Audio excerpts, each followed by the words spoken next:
Hey everyone, this is Kevin again. I know it's been quite a while since my last video, but I've had a busy couple of months. I filmed this video back in October of 2016, and here you can see me packaging my toys, getting ready for New York Comic Con. It's now August 2017, almost a whole year later. Man, time flies. I don't even know what I've been doing. Oh yeah, I'm currently rebranding my toy company, which some of you might have noticed from the name change. I switched to 3D printing my toys, but that's a whole other video and I'm going to explain why I decided to take that approach. However, I still wanted to finish what I started and show you the complete process of how I make a resin toy. In any case, here is the next part of the series. Let's make a toy, resin casting. So resin casting involves taking a two-part mixture, it's 1-to-1 ratio, and then you can dye it to achieve the kind of colors that you want.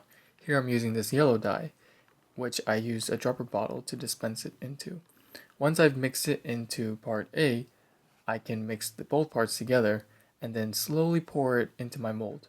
And you'll notice that I'm doing this thing where I'm tipping the mold at sort of a 45-degree angle. And this allows air bubbles to take the path of least resistance because as resin gets poured in, air needs to come out. And if the air cannot leave the mold, then it gets trapped in any kind of little overhangs or details in your mold, and it just causes a lot of problems. After filling the molds pretty much the whole way, I go back and top them off just in case I lose any material. I just want to make sure that I don't spill any, and if I do, that there's still enough in the molds to do what they need to do. The next step is to take the molds and put them inside a pressure pot to cure. What a pressure pot is an airtight chamber with a valve on it, and when you open that valve and connect it to an air compressor, you're able to put air inside the tank and increase the air pressure, which will cause any bubbles inside the resin to shrink.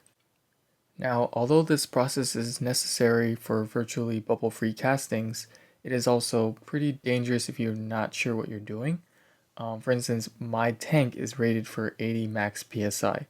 Now, you never want to ever hit that limit because the tank could then explode or the lid could just burst right off, and that's a huge danger. I have measures put in place to ensure that never happens. For instance, I have a pressure regulator on my tank that makes sure that not more than 70 psi could ever enter the tank, and if that ever failed, there's also a safety release valve that will blow if 70 psi did get into the tank. You only really need 40 psi to achieve bubble-free castings.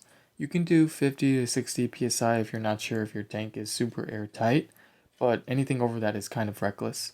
I built this tank myself, and so far I haven't had any accidents, so if you know what you're doing and you just play it safe, then it's going to be alright. Now for the demolding. This proved to be quite frustrating because my tops are small and the leftover pour spouts aren't great handholds for pulling. They also kept tearing off if I wasn't careful. However, I came up with this method of chucking the center sprue with a drill and holding it with my legs while I stretched the mold outward and off. Although it worked, it was still kind of a pain and it wasn't the most natural position to be in. Also, I'm still kind of new at YouTube and being my own cameraman, it's kind of hard to focus on what I'm doing when I'm worrying if I'm in frame or not. Anyway, from here on, it's pretty much rinse and repeat. After I figured out the yellow, I decided to do a red color, as well as a nice blue color for my tops. And here they are all together. It took some fine tuning to get the colors right, but I'm pretty happy with how they came out. Now that I have the finished resin castings, it's time to clean them up. I first use these flush cutters to cut off the excess pour spouts and sprues. I then take a Dremel tool to slowly and carefully sand away the bumps that are left over, and then I give it a quick brush. For their final polishing, I chuck them in my lathe, but before that, I wrap these rubber bands around the handle, just to protect the plastic from getting crushed in the jaws of the chuck. Sanding it while it's spinning ensures that I don't take too much off of one side and cause the top to be unbalanced. It also makes the sanding process way easier and faster. I started off with a Dremel tool for the rough parts, then I moved on to a sanding sponge, and then finally I'm using this polishing cloth to get that nice sheen on the plastic. And there you have it, one top down, about 50 more to go. As you can imagine, this took quite a while, but I felt that it was necessary in order to deliver a finished clean product.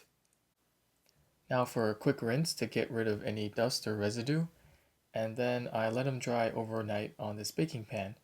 and they're pretty much ready to go. Now, I was kind of nervous since this was my first time doing a live demo. However, my tops ended up selling out after only the second day. I couldn't believe it. What really put a smile on my face though was seeing how much fun people were having with them. We all had a good time, and I hope to do many more events just like this. Thanks for staying with me on this whole journey. I'll have another video out soon updating you all on the new direction that I'm taking with my toys.